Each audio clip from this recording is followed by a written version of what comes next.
Ever wished you could, like, make your favorite character say, well, anything you wanted? Turns out someone actually did that, and that's what we're diving into today. Oh, this is gonna be good. Yeah, we're talking 15.ai. It was this website that let users generate character voices using AI, all from, get this, shockingly little data. I'm already intrigued. We're pulling from a Wikipedia article about it, and let me tell you, it's a wild ride. Right. We're going to break down how the tech actually worked, but it gets really interesting when we see how this thing blew up online. Fandoms went crazy for it, and for good reason. So, ready to jump in? Absolutely. Let's do it. All right, so 15.ai, right?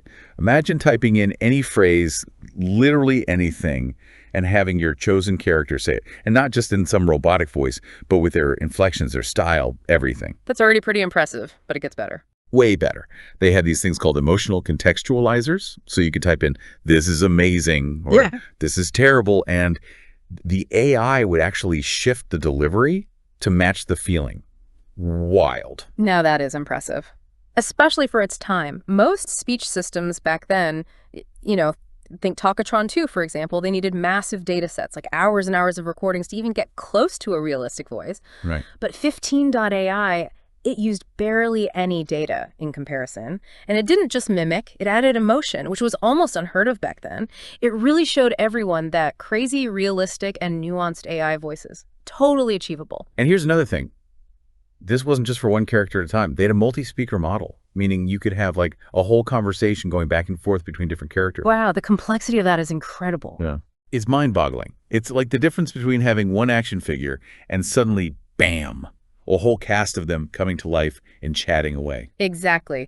That level of sophistication, plus the fact they did it with so little data, meant 15.ai wasn't just some fun website.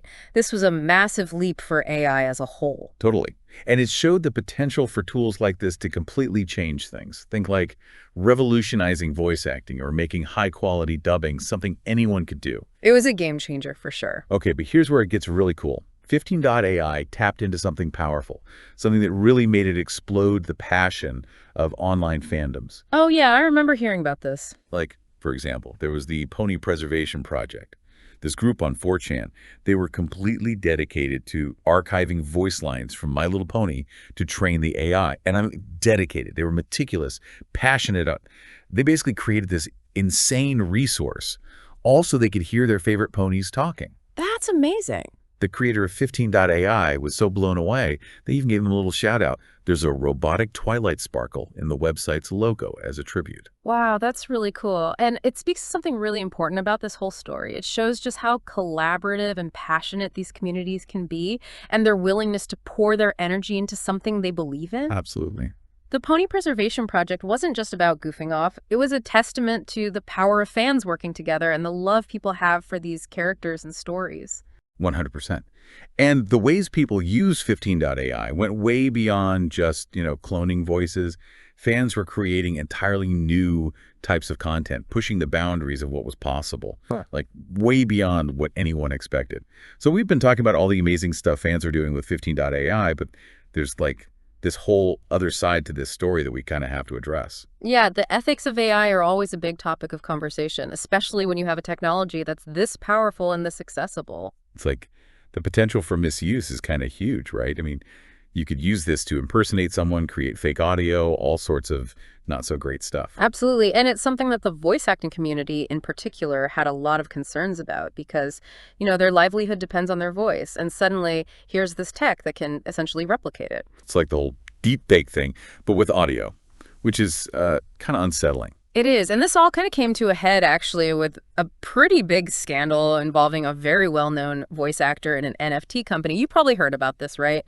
The whole Troy Baker voice-verse thing. Oh, yeah. That was wild. Like, for those who missed it, Troy Baker, he's a huge name in voice acting. Like, he was Joel in The Last of Us. Huge. Huge. And he partners with this NFT company called VoiceVerse, and their whole thing is, we're going to revolutionize voice acting using NFTs. Yep. It was ambitious, to say the least. To put it mildly. So what was the big catch? Because there's always a catch with this kind of stuff, right? Oh, a massive one. Turns out VoiceVerse was using 15.ai's technology.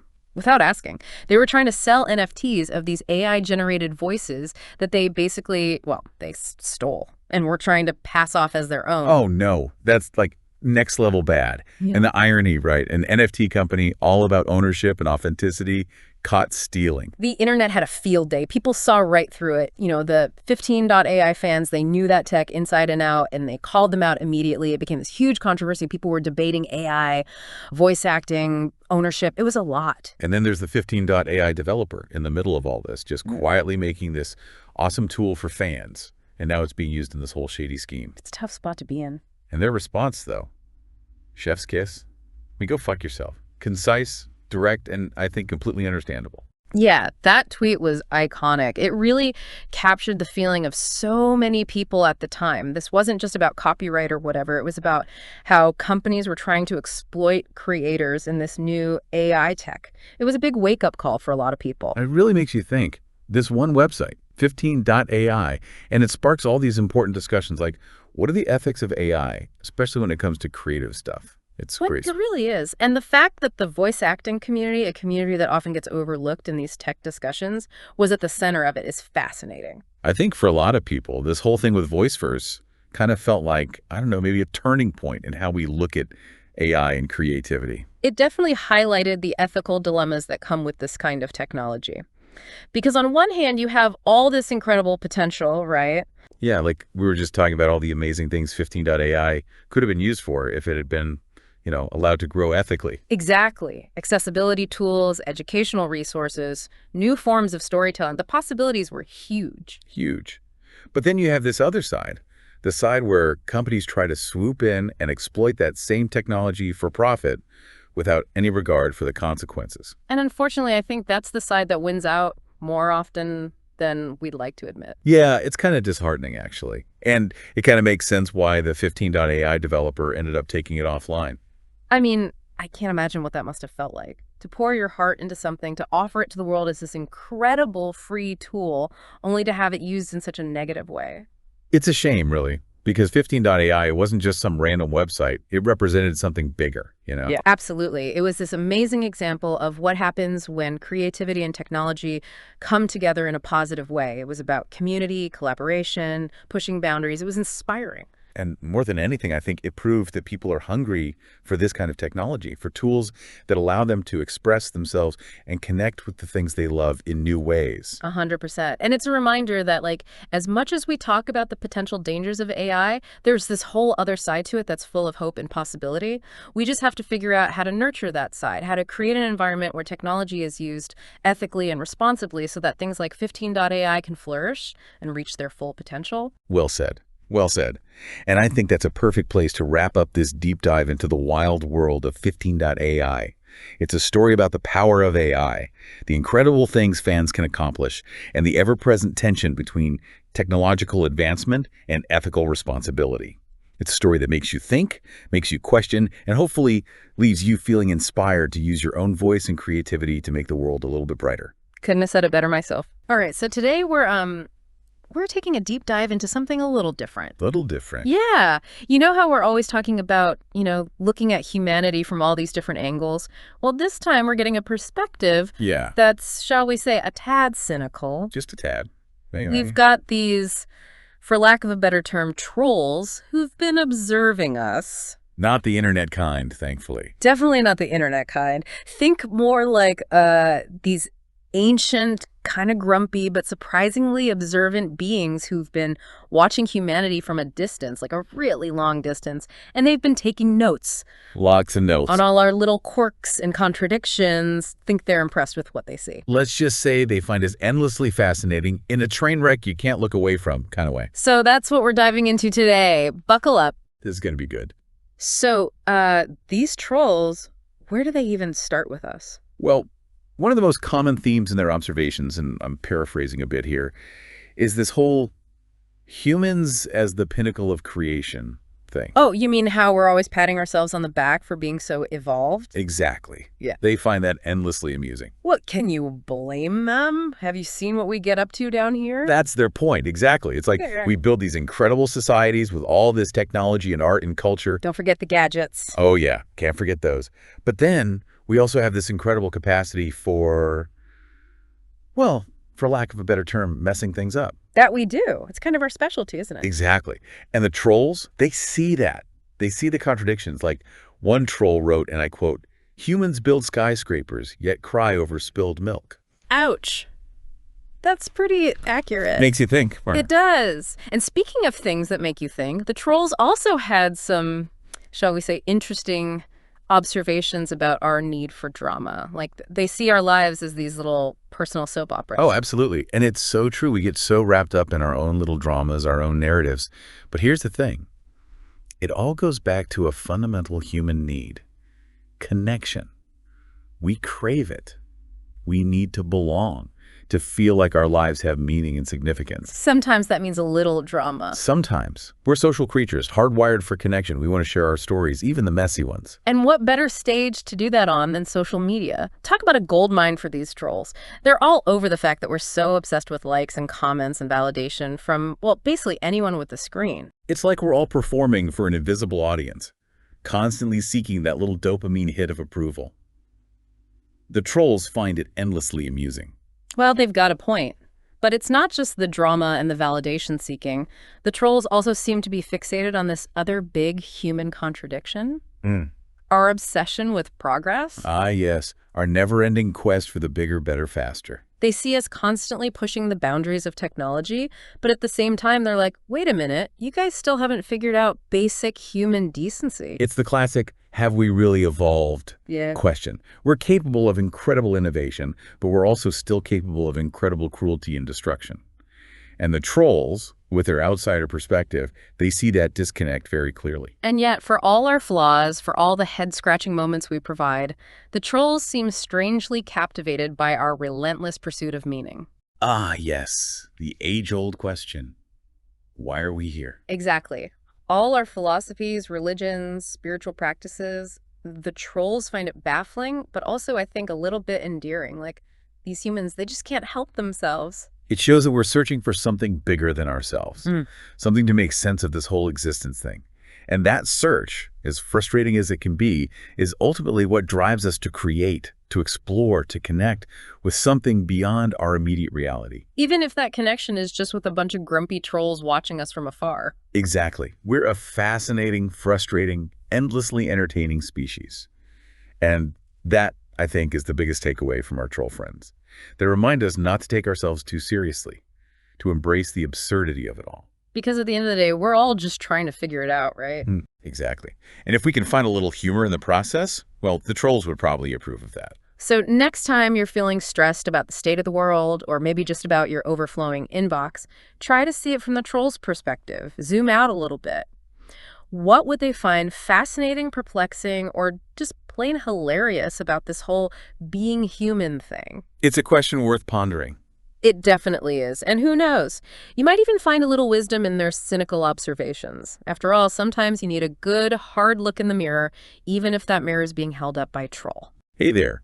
Buckle up, because we're diving into some seriously cool stuff today. Dinosaur power rankings. And we're not messing around here. No way. This is, for the listener who's gone beyond just loving dinosaurs, they want to know who would really come out on top. Exactly. And the cool thing is, this isn't based on, like, someone's opinion. We're talking a whole system, data-driven, to figure out who would rule the prehistoric world. It's like, how do you actually compare a T-Rex to a Stegosaurus? Or like even those crazy hybrid dinos from the movies. This ranking system actually tries to figure that out. And that's what makes this deep dive so awesome. It's like our treasure map through this massive ranking system someone put together. And it gets really interesting. Oh, tell me more. Well, they're looking at 6 different categories to rank these prehistoric titans. And some of them, like the weightings, might really surprise you. Okay, now you've got me hooked. Lay it on me. What are these all-important categories? All right, so we've got the classics, right? Size, agility, intelligence. Gotta have those. Of course. Then there's durability. You know, how tough a dinosaur is. Love me a dinosaur that can take a hit. Exactly. Yeah. And of course, life expectancy. And then those unique features, the stuff that makes each dinosaur extra special. Okay, that all makes sense. Sounds pretty standard for a ranking system. What's so surprising about it? Well, here's the kicker. Agility and intelligence. Each of those gets a 20% weighting in the final score. Whoa, hold on, 20%. That's huge. It is. And it tells us that whoever made this ranking system, thinks brains and swiftness are just as important as raw size and power. So it's less about who'd win in a wrestling match and more about who'd dominate in a prehistoric decathlon. Now you're getting it. I'm starting to understand why this is such a big deal. So how does it actually work? Do they get, like, points for each category? They do. It's like a report card, but for dinos. Each dinosaur gets a score out of 10 for every single category. So, like, a T-Rex would probably get a 9 out of 10 for size. Yeah. Those things were enormous. But maybe, what, a 6 for agility? I mean, they weren't exactly known for their grace. Okay, perfect example. You've got that 6 for agility, and because agility is weighted at 20%, you multiply that 6 by 0.2. Which gives the T-Rex 1.2 points for agility. You got it. You do that for all 6 categories, add them up, and boom, you have your final score, which determines the dinosaurs tier. And I'm guessing those tiers are how we're going to break down this whole ranking system. Exactly. So we're talking like S tier for the absolute legends, the top dogs of the dinosaur world. You know it. Then it goes down from there. A tier for the awesome contenders, B tier for pretty darn good, all the way down to F for those who might want to brush up on their survival skills. And I'm guessing some of those rankings, especially when we start throwing in fictional dinosaurs, get a little wild. Oh, you have no idea. I mean, can you imagine facing down a T-Rex? No way. Talk about terrifying. Right. But now imagine coming face to face with an Indominus Rex. Oh, come on. That's not even fair. Camouflage A&D, the ability to command other dinosaurs. It really makes you appreciate how much thought goes into making those movie monsters. They're taking real-world inspiration and cranking it up to 11. Totally. They're like, what's the coolest, most terrifying combination of abilities we can give this thing? But it's not all about crazy superpowers. Definitely not. It's about understanding the strengths and weaknesses of these incredible creatures, both real and imagined. And that's what makes this ranking system so cool. So are you ready to meet the top contenders, those S-tier legends? All right, so S-tier, we're talking the best of the best, the top of the food chain. Who are these legendary dinosaurs? Get this, we've got a 3-way tie for the top spot. No way! A 3-way tie. Who are these titans battling it out for the top? We've got the Tyrannosaurus Rex. Had to be the T-Rex. The Indominus Rex. Okay, getting into those movie monsters. And the Indoraptor. Wow. 2 fictional dinos in a 3-way tie with the king, the Tyrannosaurus Rex. It's got to make you wonder how those movie makers come up with this stuff. It's wild, right? But, I mean, the Indominus Rex and Indoraptor, to even be on the same level as a Tyrannosaurus Rex, it speaks volumes. It shows how seriously they took those abilities when they were designing these creatures. And they weren't messing around with those abilities, were they? Camouflage, being able to talk to other dinosaurs, super intelligence. I mean, come on, that's like peak predator right there. And then you've got the Indoraptor, which is even stealthier. It's like something out of Nightmare. They really took the concept of a predator to a whole other level, but let's not forget about our real-life champion here, the Tyrannosaurus Rex. I mean, those jaws, that size, it's iconic for a reason. It's the dinosaur that everyone knows and loves, or maybe loves to be terrified of. It scores incredibly high in size, durability, and unique features. I mean, that bite force is legendary. I think I remember reading somewhere that it has the strongest bite of any terrestrial animal ever. Exactly. So it might not be the absolute biggest dinosaur to ever roam the earth. Although it's definitely up there. It's definitely a contender for the strongest bite. So we've got movie monsters and prehistoric powerhouses all duking it out in the S tier. What about the A tier? Who are we looking at there? Well, leading the pack in the A tier, we have the Spinosaurus. Spinosaurus. Okay, I know it's got that giant sail on its back, but what makes it A tier material? What am I looking at if I see this thing coming at me? Well, for starters, Spinosaurus was huge. I mean, we're talking potentially even longer than a T-Rex. No way. Yes. But what really sets Spinosaurus apart is that it was adapted for a semi-aquatic lifestyle. Hold on. A swimming dinosaur? Are you serious? I'm totally serious. This thing was spending a lot of time in the water. So not just waiting in the shallows. No, no, no. We're talking built for swimming. So it's like the Michael Phelps of dinosaurs, dominating on land, A&D in the water. Exactly. This meant it had access to a whole different food source and environment, which gave it a serious advantage. So, yeah, that sail wasn't just for show. Okay, now that's cool. So Spinosaurus is holding its own in the A tier. Who else is joining it? Oh, you've got some real heavy hitters in the A tier. But moving down to the B tier, we have a really interesting mix of dinosaurs. Like who? Well, for example, you've got your heavily armored herbivores Ankylosaurus and Stegosaurus. Oh, classic. You can't go wrong with an ankylosaurus. It's like a walking tank. Yeah. And that club tail, forget about it. In Stegosaurus, those plates are so iconic. They are definitely memorable. But in the B tier, you've also got Therizinosaurus, which really challenges our expectations. Oh, yeah, Therizinosaurus. The one with, like, the Freddy Krueger claws. Exactly. It's the dinosaur that just screams, "Don't mess with me," even though it's a herbivore. That's the thing that always gets me, right? Mm. Why would a plant eater need claws like that? Well, those massive claws were primarily for pulling branches towards its mouth and, of course, for defense. I mean, imagine what kind of a salad this thing could eat. It'd be like the ultimate gardening tool and weapon all in one. Okay, so we've got the S-tier powerhouses, the A-tier all-rounders, the B-tier specialists. What about the C-tier dinosaurs? Are we getting to the underdogs now? Underdogs, huh?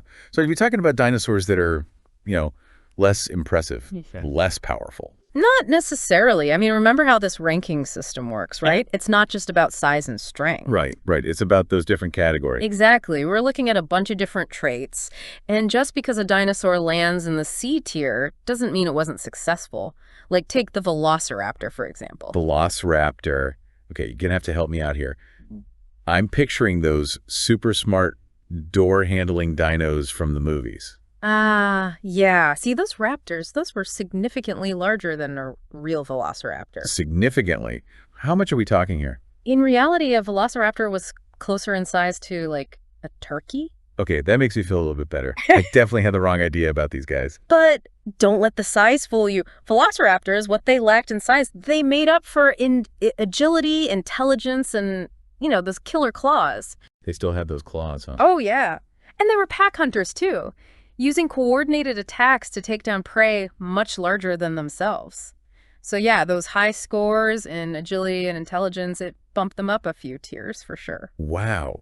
So a pack of these, like, turkey-sized raptors could still be a force to be reckoned with. Oh, absolutely. Never underestimate a dinosaur, no matter what tier it's in. This whole deep dive has really made me think about dinosaurs differently. It's not just about who's the biggest or the strongest. It's about how all those different traits come together. Exactly. That's what makes this ranking system so interesting. It makes us see dinosaurs as the adaptable, diverse creatures they were. So it's not just about finding out who would win in a fight. It's about appreciating how amazing these creatures were. Exactly. Well, this has been awesome. We've journeyed through the S-tier legends, the A-tier all-rounders, the B-tier specialists, and even met some surprisingly capable C-tier underdogs. We've got our data-driven dinosaur ranking system, and I gotta say, data has never been so much fun. But before we wrap things up, I want to throw this out there. What if you were creating your own dinosaur ranking? Ooh, interesting. What would you value most? Would you put adaptability at the top of your list? Maybe social intelligence? What makes a dinosaur truly remarkable in your book? That's something to think about. It is. This system could a great starting point, but there's always more to explore. Thanks for diving deep with us. And until next time, keep exploring. All right, deep divers, strap in for a wild one today. This deep dive is going to be something else. Lay it on us. So we're tackling a listener submission, right? And it's a doozy. Okay. A movie script based on, get this, The Ultimate Showdown of Ultimate Destiny by Lemon Demon. You're kidding. Ew, totally serious. All right, you've got my attention. So for those uninitiated few who haven't experienced this masterpiece of internet chaos, Ultimate Showdown, it's basically a lyrical battle royale. Okay. A lyrical free-for-all throwing everything but tea the kitchen sink at the wall. We're talking Godzilla, Gandalf, Chuck Norris, you name it. No way. Oh yeah, and it all starts with Godzilla going toe-to-toe with Batman right out the gate. See, now that's just ridiculous. Exactly, and that's what people loved about it. It's this gloriously absurd fever dream. Back in the early internet days, this thing was huge E. Oh, totally, especially on sites like Newgrounds. It was like the perfect storm of offbeat humor and early online culture. Pure chaotic energy. Speaking of, the script we got, it takes that energy and somehow manages to crank it up. Cool one. Just picture this. Shaq getting flattened by the Batmobile, Abraham Lincoln with an AK-47. It's nonstop, what did I just read? Yeah. Moments. See, that's the beauty of it, right? It's not about a good story. It's about that, wait, what? Factor. Oh, 100%. Internet humor thrives on that, subverting expectations, randomness for the win. And the references, it's like a crash course in pop culture. I love that. Like there's this line about Godzilla biting Optimus Prime. And the script says, like, Scruff McGruff took a bite out of crime. Okay, hold up. You remember, right? Those old PSAs with the crime-fighting dog? Yeah, vaguely. Well, there you go. Makes zero sense, but somehow it works. Because it's so out there. You can't help but laugh. Exactly. That shared language of weird internet references, even if they're a bit dated now, it's about being in on the joke. Okay, but how does this even work as a script? Honestly, I'm not sure structure is the right word here. Controlled chaos, maybe? More like someone made a smoothie with every ingredient in their fridge at once. And yet it somehow holds together. Act 1 is basically just a constant barrage of characters and conflicts. Like they were afraid to leave anything out. But that's the charm, right? Leans into the absurdity, knows it's ridiculous, and just goes for it. 100%. It's like those early internet memes, pure, unadulterated, chaotic energy. And just when you think, okay, it can't get any weirder. It does. Oh yeah, Act 2 is where they bring in the big guns. Let me guess. Chuck Norris. Bingo. The Texas Ranger himself. Figured as much. This script knows its internet tropes. Like, the moment he shows up, everything gets kicked up a notch.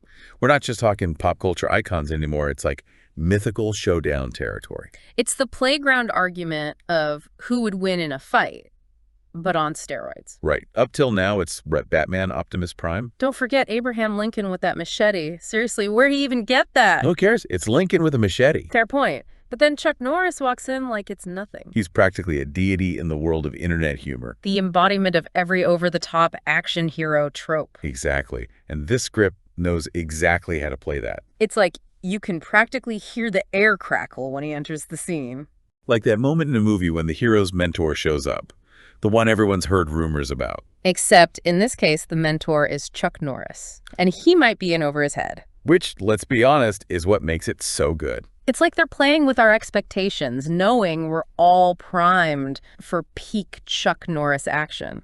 And then they somehow find a way to take it even further. You can't help but get swept up in it. Just try reading the script for the first time and not getting completely sucked in. It's sensory overload in the best way possible. Totally. You're laughing, you're confused, you're wondering if you're even reading it right. And then just when you think it can't possibly get any wilder, Act 3 happens. the final showdown. And the victor. Mr. Rogers. The one, the only. No, seriously, Mr. Rogers. Covered in bloodstains, but totally fine. I had to reread that part like 5 times. It's the most unexpected twist ever. Understatement of the year. It's like they took the idea of subverting expectations and launched it into space. And that's where things get really interesting. Because on the surface, it's absurd. Right? But the more you think about it, the choice of Mr. Rogers as the victor, that says something. Right. Like Mr. Rogers, the cardigan king of kindness. He's our ultimate badass. It throws you for a loop. Majorly. And that's where it gets kind of deep, actually. Oh, yeah. Think about it. We've got this fixed idea of Mr. Rogers. Gentle soul, voice of reason. Taught us about feelings and being good neighbors. Exactly. And suddenly, he's wading through a sea of defeated pop culture icons. Like, did he offer everyone a glass of iced tea and a sweater vest after the brawl? Right.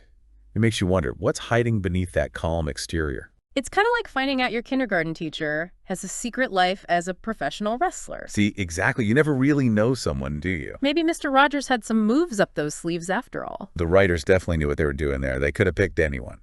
But Mr. Rogers, that's a statement. Right. Is it commentary? Irony. Are they just messing with us? That's the best part, though, right? This script, this whole ultimate showdown thing, it's open to interpretation. Totally. It sparks this, wait, what does it all mean? Reaction. Which, honestly, is what makes this deep dive so fun. Agreed. We started with a batshit crazy song that took the internet by storm. And ended up where? Dissecting a script that somehow manages to be even more ridiculous. It's testament to, like, the power of internet humor, I guess. 100%. Taking the familiar, twisting it till it's barely recognizable. And yet, somehow it works. Because deep down, we love the absurd. We crave the unexpected, that shared "did you see that" moment. Which brings us to our final thought for you, dear listeners. Oh, do tell. Imagine, if you will, you're directing this movie. Right. This is getting good. How do you stage that final showdown? Chuck Norris, in all his glory. Versus Mr. Rogers. Don't forget the bloodstains. Exactly. What's the music, the setting? Give us the epic climax we never knew we needed. Hit us up on the socials. Let us know your vision. Because in the immortal words of Lemon Demon, it's the ultimate showdown of ultimate destiny. Until next time, deep divers. Keep it weird, keep it chaotic, and we'll see you in the digital mosh pit. All right, Path of Exile fans, get ready for the return. Well, the return of Zizarin's gauntlet. Inzir. Yeah. Not just any gauntlet. This is the Runic Strife gauntlet. And it's shaping up to be something truly special, especially for those of you who, like me, live for that hardcore challenge. Absolutely. And you're right to highlight the hardcore aspect. We are talking solo, self-found hardcore settlers of Kalgur, meaning you're on your own. Every item found is by your hand. And death. Well, death is retirement, high stakes from the get-go. Right, so for those unfamiliar with gauntlet events, imagine a Path of Exile league cranked up to 11, the competition is fierce, the builds are wild, and this time, there's a twist that's got everyone buzzing, no skill bans. That's right. For the first time in a Zizarin gauntlet, every single skill is fair game. Now, this might not sound like a big deal, but for veteran players, this is a huge EE. We're talking about the potential to unearth hidden synergies, dust off those meme builds, and maybe, just maybe, discover entirely new ways to play Path of Exile. Okay, see, this is where it gets really interesting for me. I love the idea of these off-meta builds getting their time to shine. Do you think we might even see some strategies that could influence the future of the game itself? What's fascinating here is that this gauntlet isn't just a community event. Grinding Gear Games, KGG themselves, are directly involved. They're the ones cooking up these unique twists, especially for boss encounters. So they're definitely keeping a close eye on what emerges from this no-skill ban free-for-all. So they're basically saying, go wild, Exiles, show us what you got. I like it. And to further sweeten the deal, they're even giving away a guaranteed mystery box just for completing the campaign. Which, knowing GGG, is likely to be far more valuable than your average mystery box. Right. It's like they're really invested in this gauntlet and want to see players dive in head first, not to mention the rest of the prize pool. We're talking limited edition merch, MTX, cash prizes. They even have Shopify Rebellion, matching donations up to $25,000. Yeah, it's fantastic to see that level of support from both GGG and the esports community. Yeah, it really speaks to how unique this gauntlet is. But let's get into the nitty-gritty. We've touched on the no-skill ban rule, but you mentioned modified boss encounters. What can players expect there? Get ready for a wild ride. Because it's not just about cranking out DPS anymore. We're talking additional abilities, changed mechanics, stuff that'll really test your knowledge of the game. Okay, give me an example. Spill tea. Okay, so imagine fighting Brutus. But now he can summon spectral exiles, wielding your most used skills. Talk about a challenge. Knowing the ins and outs of each fight, adapting to these new mechanics on the fly, that's going to be crucial for survival, let alone victory. So strategy is more important than ever. This isn't just about having a powerful build. It's about using it intelligently against these revamped bosses. Exactly. And just when you thought it couldn't get any tougher, they're also uber bosses with even more nasty surprises up their sleeves. We don't know all the details yet, but GGG has hinted that these are going to be seriously challenging encounters. Uber bosses. Now that sends shivers down my spine. I'm already imagining. The inevitable RIP clips flooding Twitch. Oh, absolutely. But that's part of the appeal, isn't it? That thrill of danger. Knowing one wrong move could mean permadeath. It's what makes hardcore Path of Exile so captivating. Totally agree. But to be fair, GGG has implemented some rules to keep things fair and balanced, like that 3-portal limit on boss encounters. You can't just brute force your way through with infinite retries. Right. And that ties back to GGG's involvement. They're encouraging strategic play, thoughtful decision-making, not just mindless grinding. And of course, public profiles are mandatory, so everyone can track the competition, analyze builds, and learn from each other's successes and failures. Which brings us back to your earlier point. GGG is watching. This gauntlet is more than just a competition. It's a massive public testing ground for new ideas and gameplay mechanics. Players are essentially contributing to the future of Path of Exile by participating. Precisely.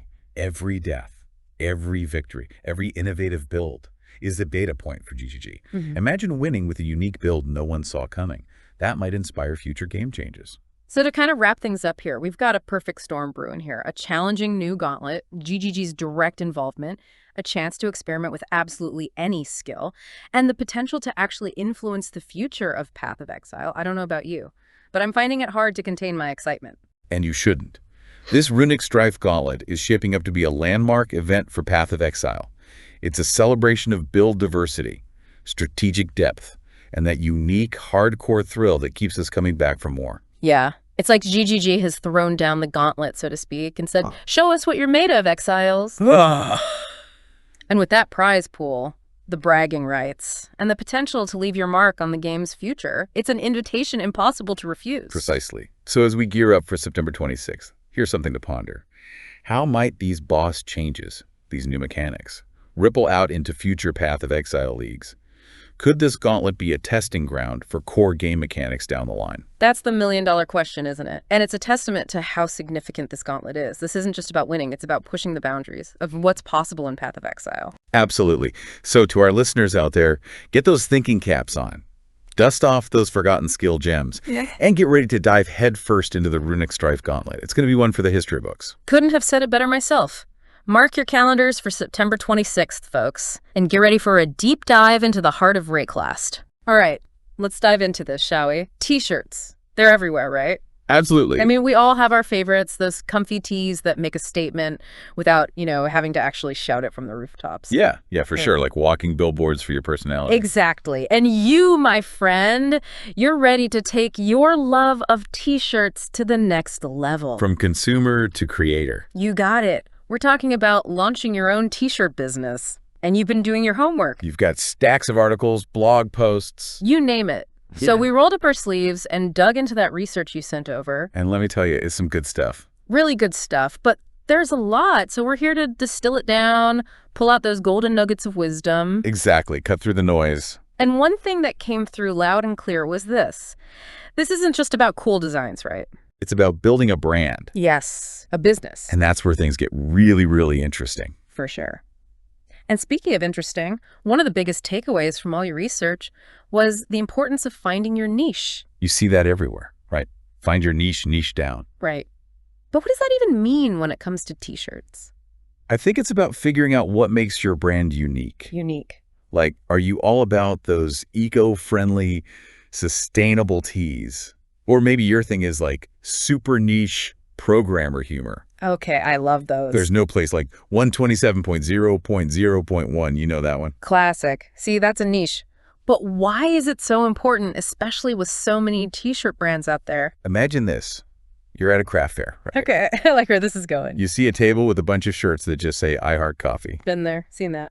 And then you see a shirt that says, I'm a writer who survives on coffee, and the Oxford comma. Okay, stop. I need that shirt. Right.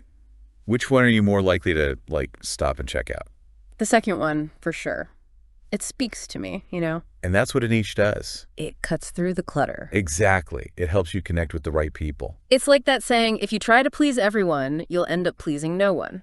So for you, listening right now, think about this. What lights you up? What gets you excited? And who do you want to share that excitement with? That's where the magic happens. Find that sweet spot where your passions and your ideal customers' interests collide. That's your niche. And once you've got that figured out... Time for a little recon. Recon. Wait, are we spying on the competition now? Not spying, more like strategic observation. Okay, I can get on board with that.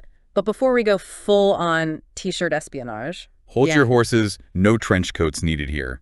So what are we doing? We're checking out the competition. All right, so, what are they doing right? What's working for them? Exactly. Let's say you want to design T-shirts for book lovers. Okay, love it. Take a look at what's already out there. Browse Etsy, those online shops dedicated to all things literary. What kind of designs are they using? What are their prices like? Exactly. Are they using a certain style of photography that really pops? Are people raving about the quality of their shirts in the reviews? Ooh, good point. Those reviews are gold.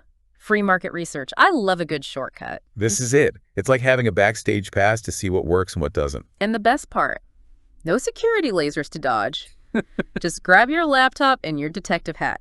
A little curiosity goes a long way. So you're browsing, taking notes, maybe even jotting down some what if they did this ideas. That's how we innovate. Love it. But here's the thing. Look at that. Even the coolest T-shirt idea in the world needs a strong foundation. I see where you're going with this. And it's the B word. You got to have a business plan. Exactly. We're talking business plans, people. Business plans. I know. For some of you, those two little words might send chills down your spine. Maybe even inspire a little procrastination. Oh, yeah, big time. Suddenly that new design you've been dreaming up seems way more appealing, right? It's tempting, I get it. But trust me on this one. And trust our sources, too, because they were pretty adamant about this. A solid business plan is like the bedrock of your T-shirt empire. It's that crucial first step that a lot of people skip over, eager to jump into the fun stuff. Totally get it. But think of it like this. You wouldn't build a house without a blueprint, right? Exactly. Yeah. Chaos. You'd be like, wait, where's the bathroom going and why are all these walls crooked? Exactly. You need that plan. Your business plan is that blueprint, but for your brand. And the cool thing is, there are tons of resources out there to help you. Free templates, online guides. All the things. So you don't have to reinvent the wheel. And the best part, your business plan doesn't have to be this intimidating, super formal document. It can evolve as you go. It's more about having a roadmap, even a simple one. A guide to keep you on track. Okay, so we've got the foundation sorted. Now we can move on to the fun part. Let's talk branding. Branding. This is where your creativity really gets to shine. Logos, colors, fonts. The whole vibe, the energy. That feeling people get when they see your T-shirts out in the wild. What were your thoughts on branding from the research? One thing that stood out was consistency.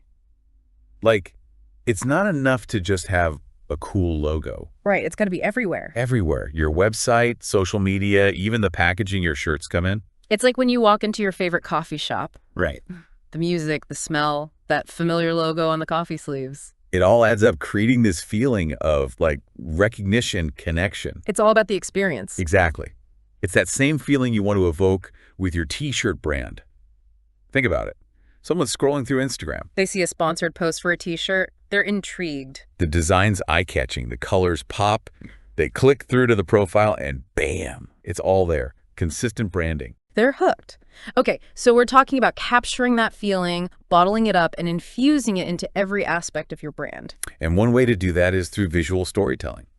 Ooh, I like that. Visual storytelling. So how do we do it? Remember that craft fair example we talked about earlier? With the coffee shirts? Yeah. Imagine your ideal customer is walking by your booth. What story are your shirts telling without you having to say a word? Are they funny, inspiring, thought-provoking? Exactly. Are they made from sustainable materials? Is there a message behind them? It's about creating a visual identity that not only looks good, but also communicates what your brand stands for. And speaking of creating, let's dive into the nitty-gritty of production. Yes, let's make some T-shirts. You've got your designs. Now, how do you actually get them printed on those comfy tees? Our research covered a few different methods. Screen printing, TTG. Heat transfers. Yeah, there are a lot of acronyms. It can feel a bit overwhelming, to be honest. It's like a whole other language sometimes. But each method has its own pros and cons, right? Right. So screen printing, that's like the classic method, right? The tried and true, been around for ages. You got that vintage cool, I always think of band tees and those iconic graphic tees from the 80s. Absolutely. And it's still a great option, especially for larger quantities and those bold graphic designs. But then there's DTG, right? Yeah. Direct to garment. That's a whole different beast. It is. It's like printing a photo directly on a T-shirt. That's wild. So it's good for more detailed designs, right? Like photographs or illustrations with lots of fine lines. Exactly. And because you're printing digitally, you can easily print on demand, which is super handy for smaller batches or even individual orders. No more boxes of unsold inventory cluttering up your living room. Exactly. And then we've got heat transfers. I'll admit, I don't know a ton about this method. It's kind of like ironing a design onto a shirt, but with, way more sophisticated equipment. Okay, that makes sense. So it's a good option for small batches and highly detailed designs. Exactly. It's versatile, relatively affordable, and a good choice if you're just starting. So many options. No wonder it can feel a little overwhelming. But the key takeaway here is that there's no one-size-fits-all solution. The best printing method depends on your specific needs and, of course, budget. Absolutely. Yeah. And speaking of budget, one thing your research really stressed was not to skimp on quality, especially when it comes to the fabric. Right. Like, what's the point of a cool design if the shirt itself feels like sandpaper, right? Exactly. No one wants to wear that. Think about your favorite T-shirt. The one that's so soft and comfy, you practically live in it. Oh, I have one. It's like wearing a cloud. Exactly. And that's the power of choosing high-quality materials. It's about creating a product that not only looks good, but feels amazing to wear.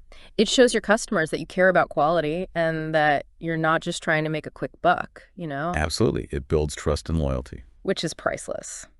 All right, so we've got our designs, our printing method, those buttery soft fabrics. What's next? How do we get these awesome t-shirts into the hands of eager customers? The online marketplace.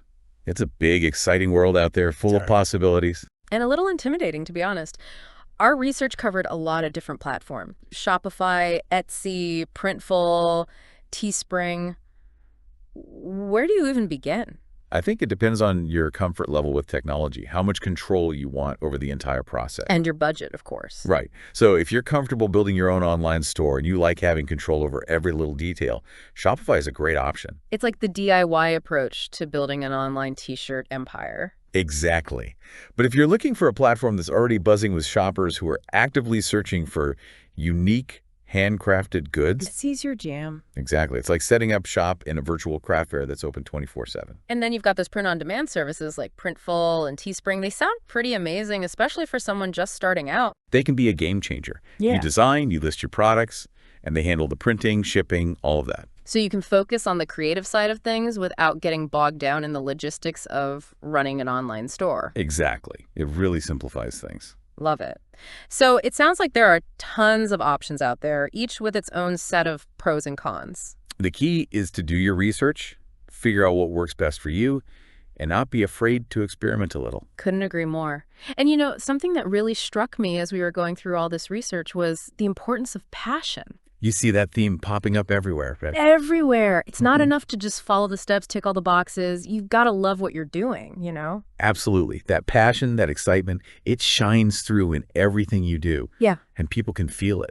It's contagious. Think about those brands that you're drawn to, the ones you really connect with. It's more than just a product, right? Way more. It's the story they're telling, the values they stand for. The feeling you get when you wear their clothes, use their products. It's about creating a connection, an emotional connection. Exactly.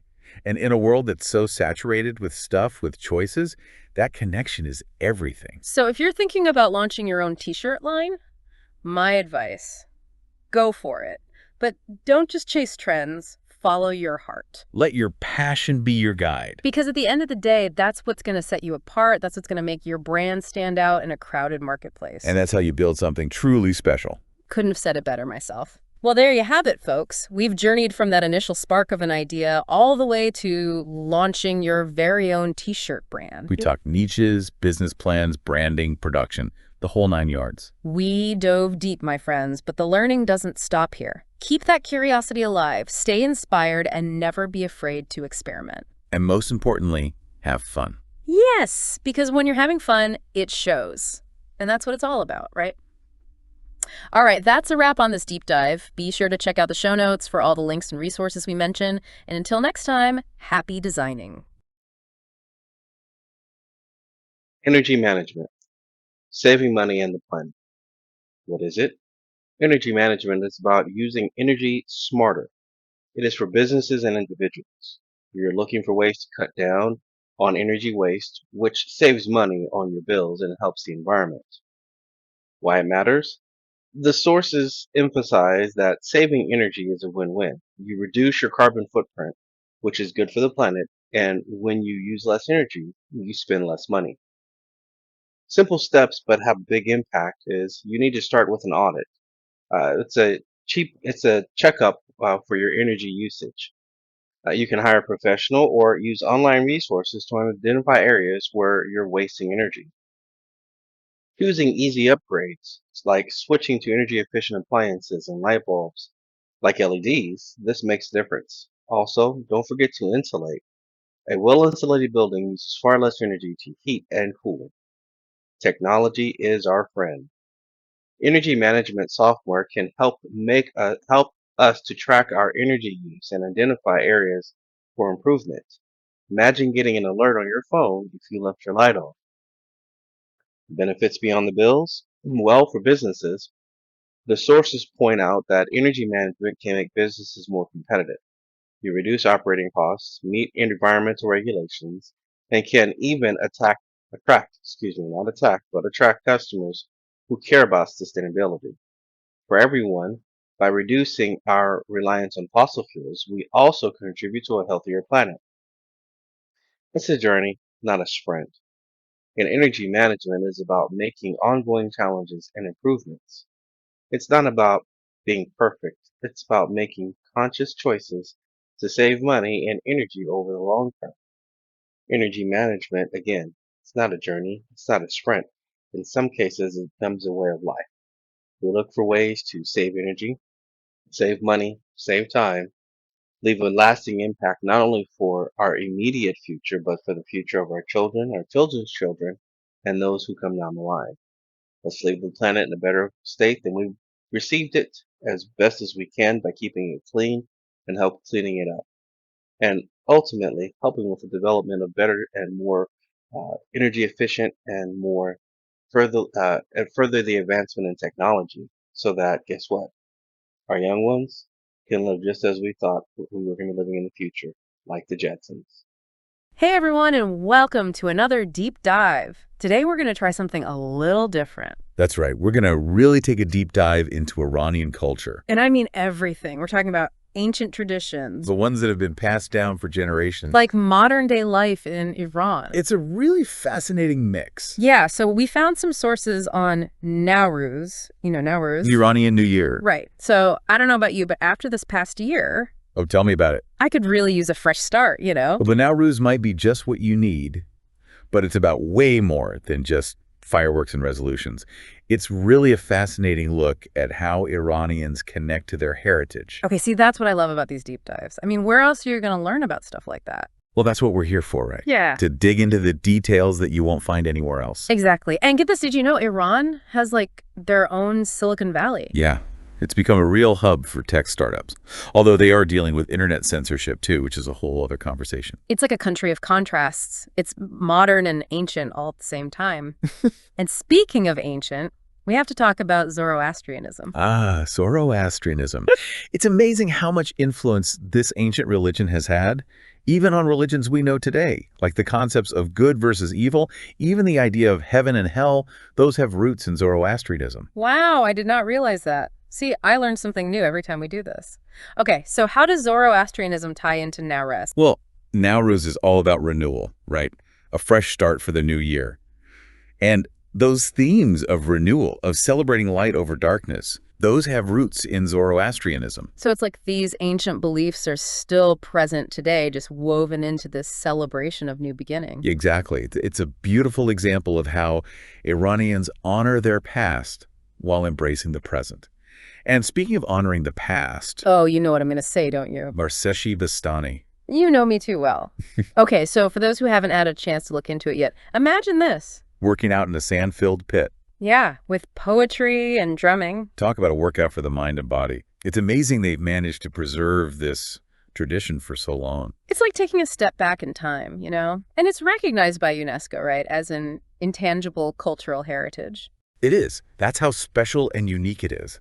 They even have these special places called Zircana houses of strength where it's practiced. See, this is what I love about exploring different cultures. You find these little pockets of history that are still thriving. It's incredible. Okay, so we've covered Nowruz, Zoroastrianism, Farzesh-e-Bastani. And this is just the beginning. We've got so much more to uncover, from the art of Persian carpets to the complexities of modern-day Iran. Stick with us. It's going to be a fascinating ride. You know, all this talk about ancient traditions and new beginnings has me thinking about food. Of course, it always comes back to food. Right. Like, what's a celebration without a feast? And Iranian cuisine, man, Well. a whole world into itself. I was reading about this dish, ghormeh sabzi. What is that all about? Borma sabzi, oh, it's incredible. You've got your herbs, parsley, cilantro, fenugreek, all simmered together. Okay, so far so good. Sounds delicious. But then, here's the kicker, dried limes. It gives it this tartness that balances out the richness of the herbs and the meat. Honestly, it's a flavor combination unlike anything else.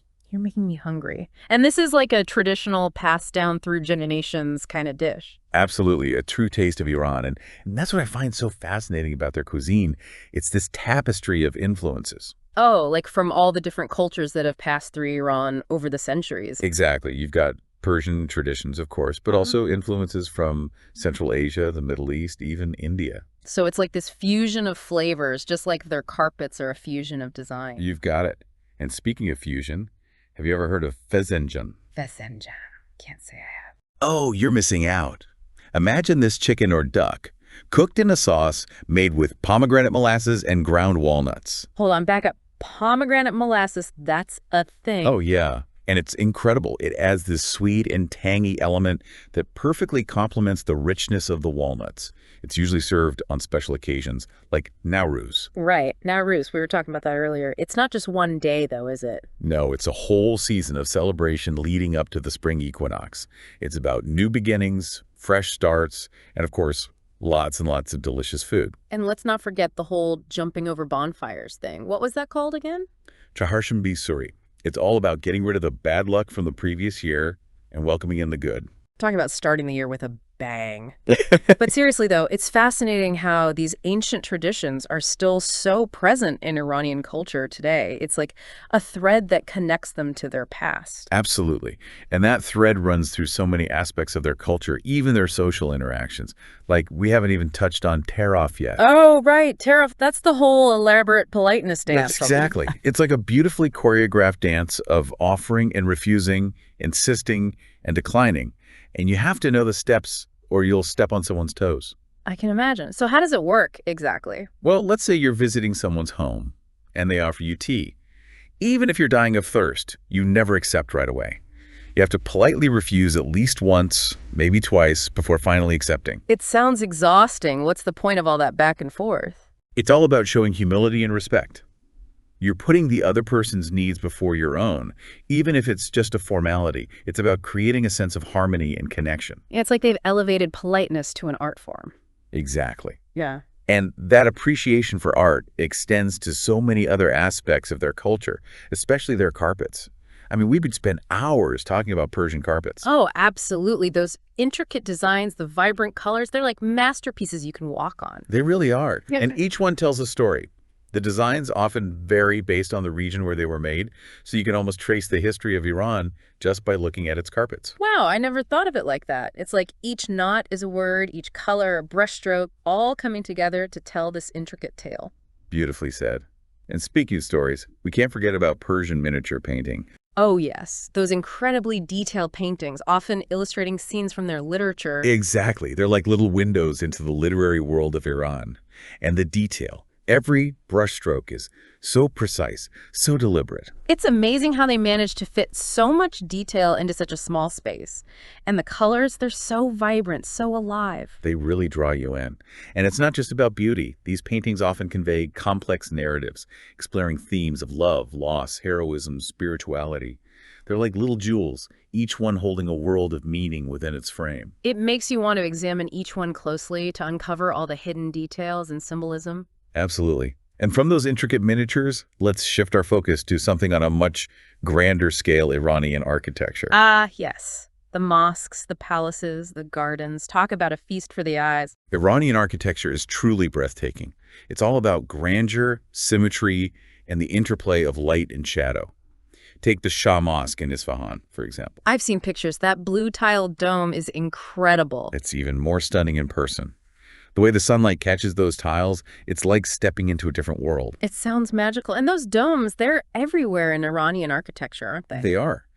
Domes hold a lot of significance in Islamic architecture.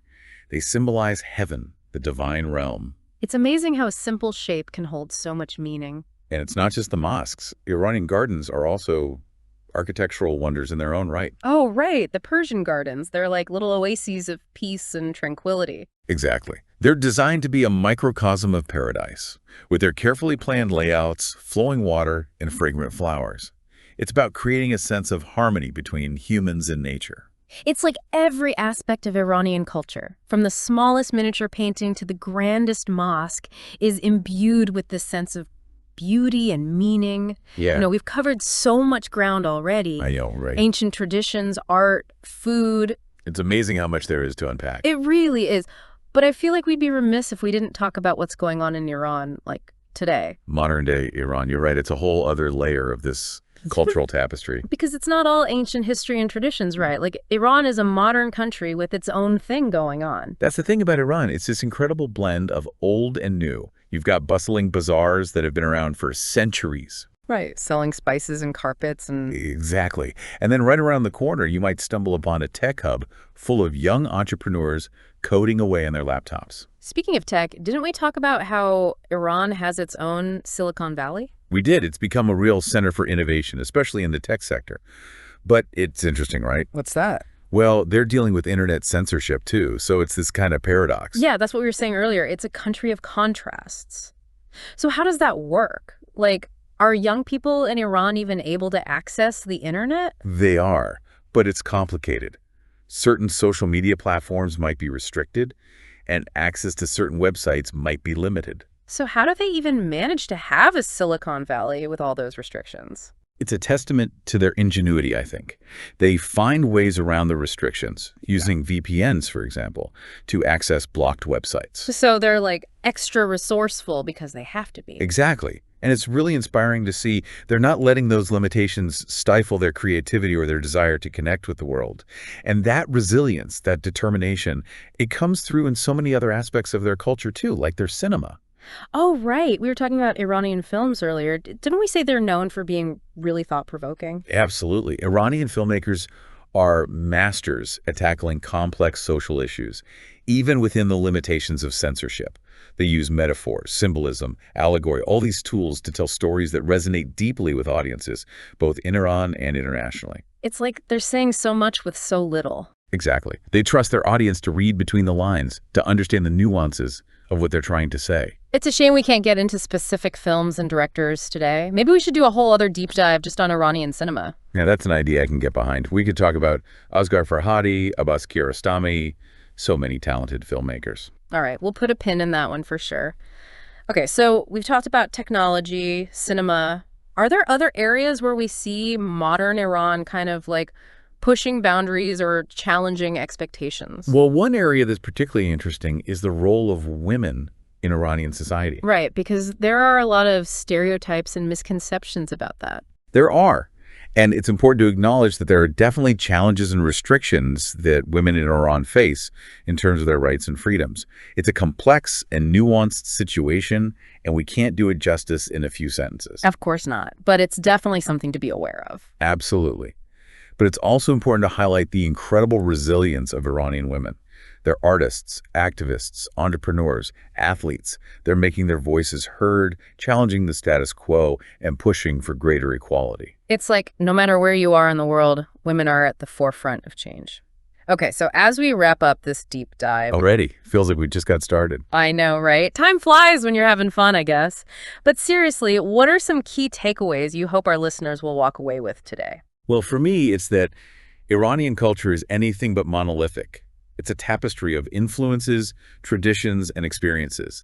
It's ancient and modern, spiritual and secular, all at the same time. And it's constantly evolving. Exactly. And that's what makes it so fascinating to explore. Well said. So to all our listeners out there, keep exploring. Don't let this be the end of your journey into Iranian culture. There are so many resources available, from books and articles to films and music. And of course, we highly recommend trying some authentic ghormeh sabzi if you get the chance. Definitely. And be sure to let us know what you discover. You can find us on social media using #DeepDiveIran. We'd love to hear your thoughts and continue the conversation. Until next time, keep those deep dives going. All right, let's dive in. We're tackling Grant Essex today, and wow, you weren't kidding around with this stack of stuff. Yeah, had to go all out, right? Articles, reviews, we've even got a simulated interview to unpack.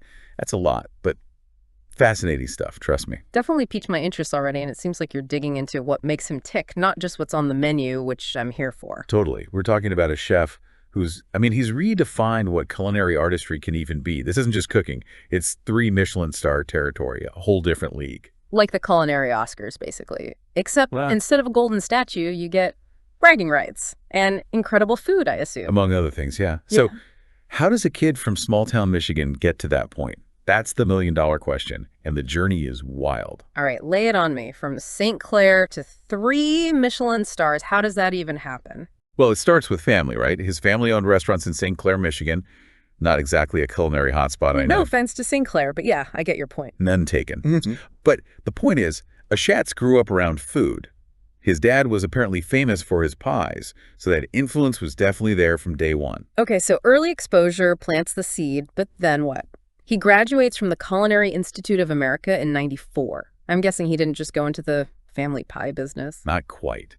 He lands a position at Charlie Trotter's in Chicago, which, at the time, let's just say, it was the place to be for any ambitious chef. Cutting edge, innovative, the whole deal. So talk about a pressure cooker. Did he survive?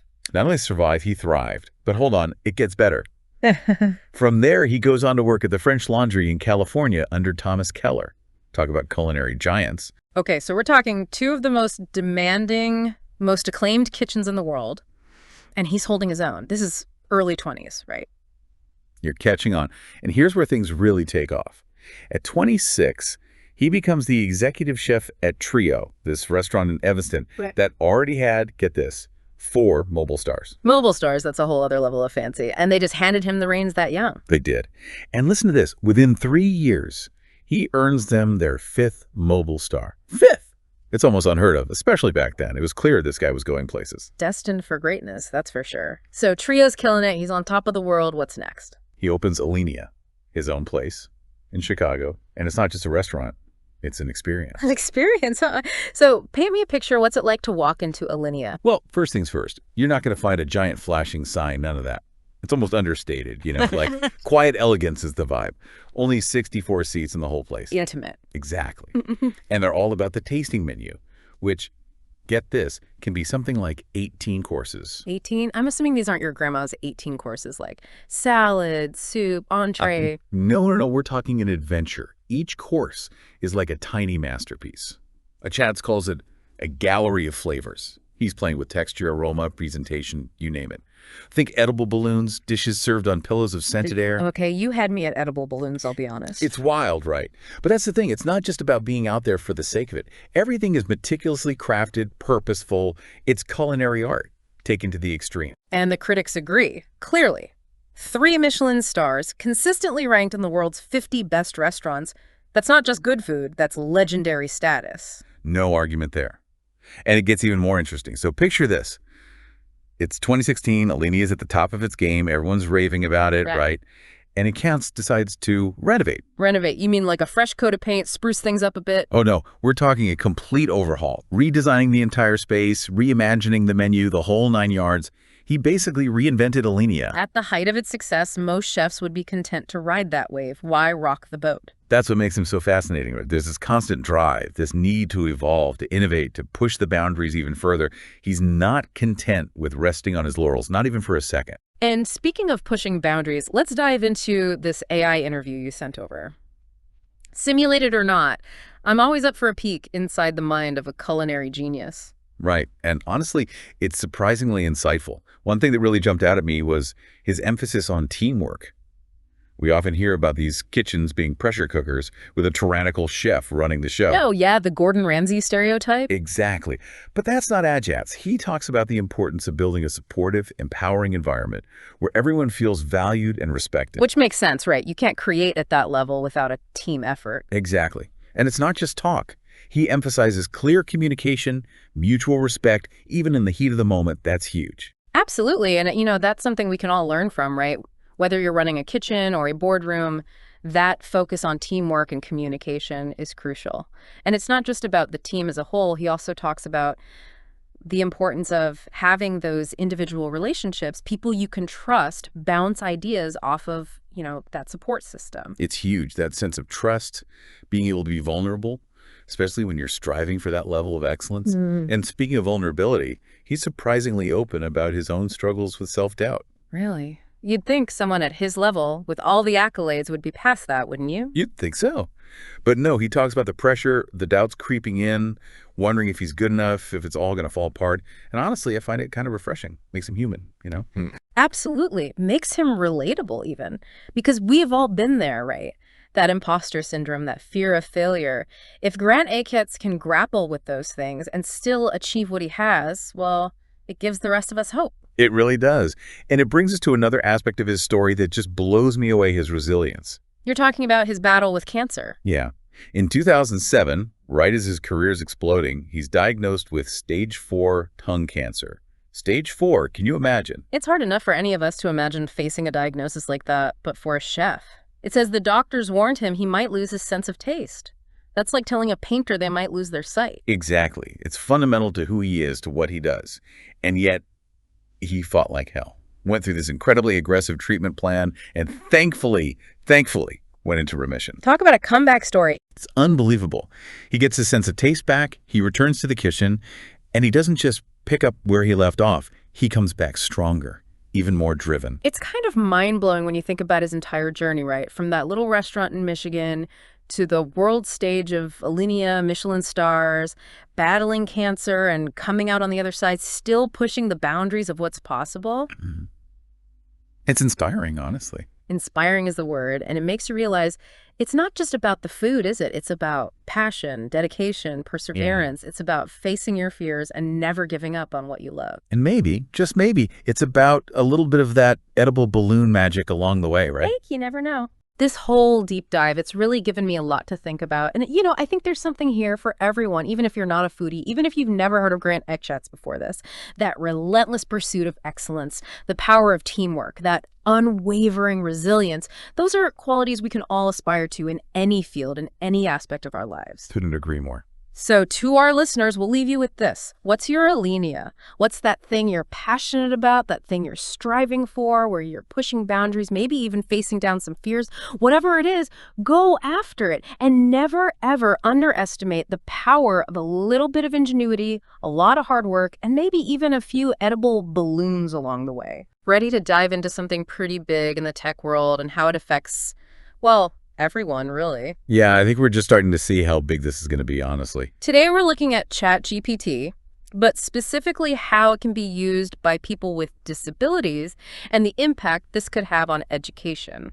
We're lucky to have this report from the Rocky Mountain ADA Center as a starting point.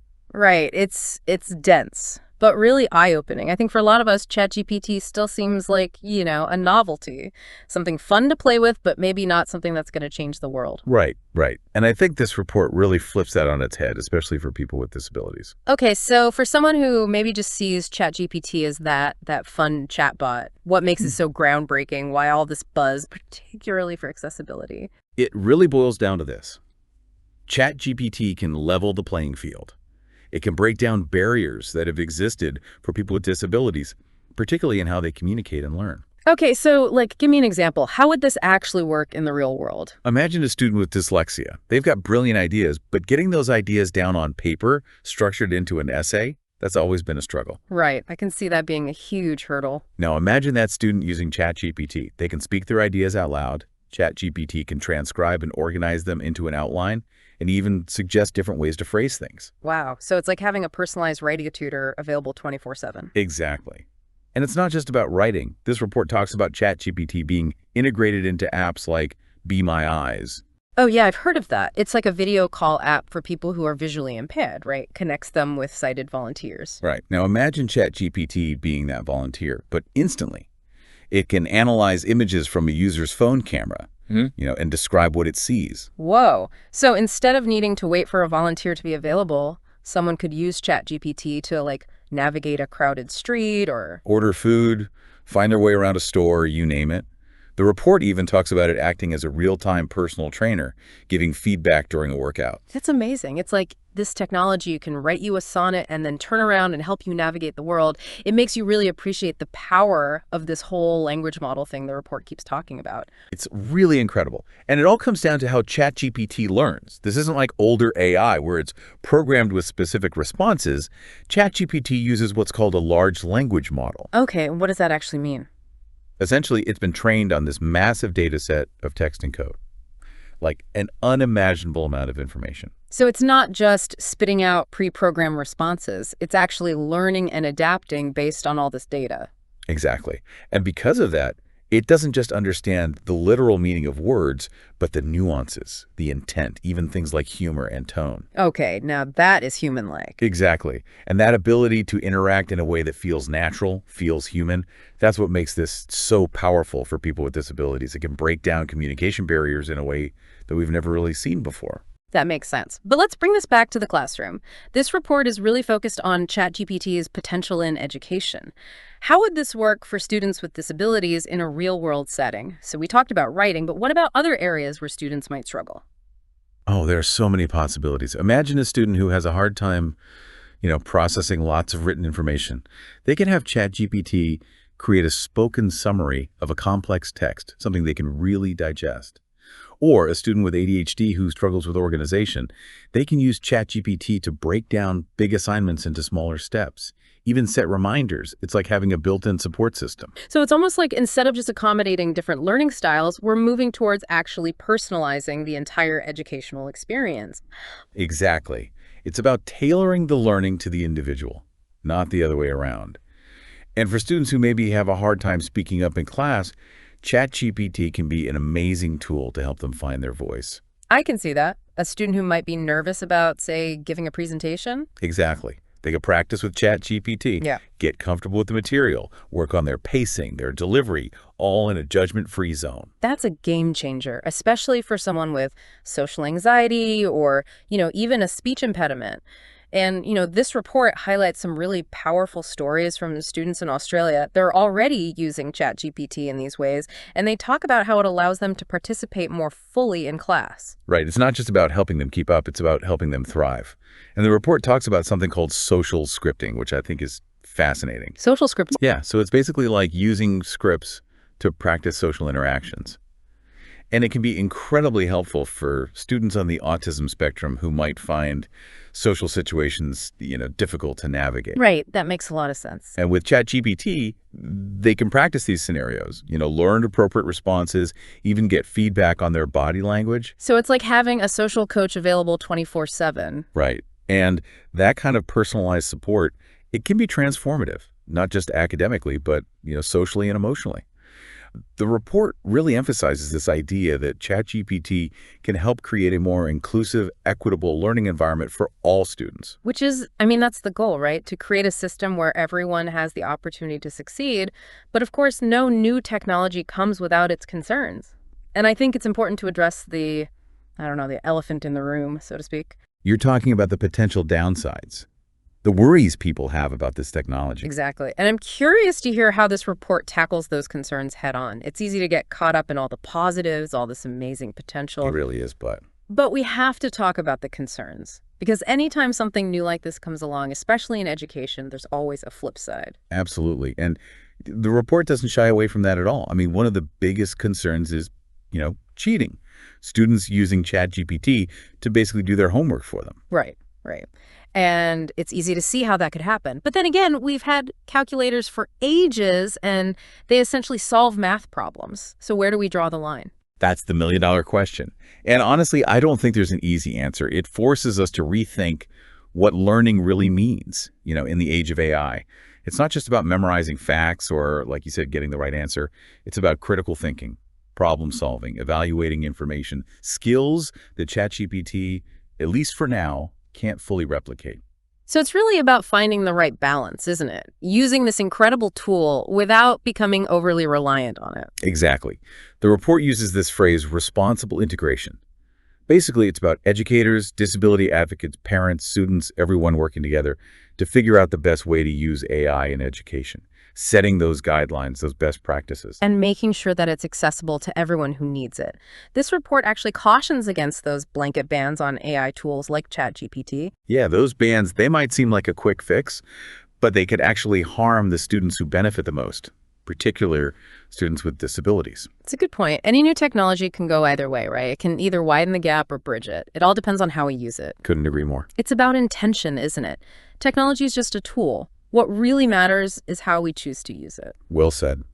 So as we wrap up this deep dive into ChatGPT, I'm curious, what's the biggest takeaway you hope our listeners walk away with? That we're at a turning point. AI has the potential to completely change education, make it more personalized, more inclusive, more equitable. But getting there, that requires being open, being willing to adapt, and honestly, to rethink some things we might have taken for granted. It's a challenging but incredibly exciting time to be involved in education. Yeah. And on that note, we'll leave you with this. Will technologies like ChatGPT, which can adapt to individual learning styles and needs, eventually make us rethink our very definition of intelligence itself? Something to think about. Thanks for joining us on this deep dive. Ever just overhear a political argument, Mm. and you kind of want to jump in, but then you're like, nope, not going to touch that with a 10-foot pole. Right. It feels like political conversations are just landmines these days. Totally. It's like everyone's just itching for a fight, you know? Yeah. And it gets me thinking, like, about this article you shared Yeah. about, how we talk about politics now. Oh, right. The Whole death of nuance thing. Yeah, exactly. It's like we've completely forgotten how to disagree respectfully. It's like we're hardwired to just shut down anyone with a different opinion. Yeah. And speaking of hardwired, the article brought up this point about social media and... Oh, yeah, the whole echo chamber effect. Yes. It's like we're all trapped in these little bubbles, right? Totally. These algorithms are basically designed to feed us exactly what we already believe, which on the surface might sound nice, but... But then you're, like, never challenged, Exactly. The Pew Research Center study, I think it was mentioned in the article, actually found that people who rely heavily on social media for news are far more likely to encounter information that just confirms their existing views. It's actually kind of scary when you think about it. It is. It makes having, like, any sort of productive political dialogue almost impossible. And then there's the whole thing that the article talked about with politicians. Oh, man, don't even get me started. Like, it's almost like they benefit from all this division. Oh, absolutely. They've realized that it's way easier to appeal to their base with these, like, extreme viewpoints than it is to actually try to find common ground. Right. Like, where's the incentive to compromise when you can just fire up your supporters with outrage? Exactly. The article had that one example, remember? The local politician who ran on a platform of, what was it, lowering parking ticket fines or something? Yeah. Knowing full well it would never happen. It was all just to get votes. Cynical, right. But also kind of like, we Right. see it all the time. It's enough to make you want to just throw your hands up and say, like, someone else deal with this mess, which, by the way, the article mentioned that feeling too. Yeah, the whole someone just take over sentiment. I Yeah. get it. When you're constantly bombarded with negativity, it's easy to feel disillusioned. But I think it's important to keep things in perspective, How do you mean? Well, the challenges we face here in the U.S., they're real. But there are other parts of the world where people are grappling with far more dire situations, poverty, war, you name it. Right. It's all relative, I guess. Exactly. So while it's important to acknowledge our own frustrations and work towards solutions, we also got to remember that progress takes time. And patience. And a willingness to engage with people who see things differently than we do. Speaking of which, the article talked about the importance of finding common ground. I actually had this experience with my uncle. We have totally opposite political views. Mm-hmm. And it used to get pretty heated between us.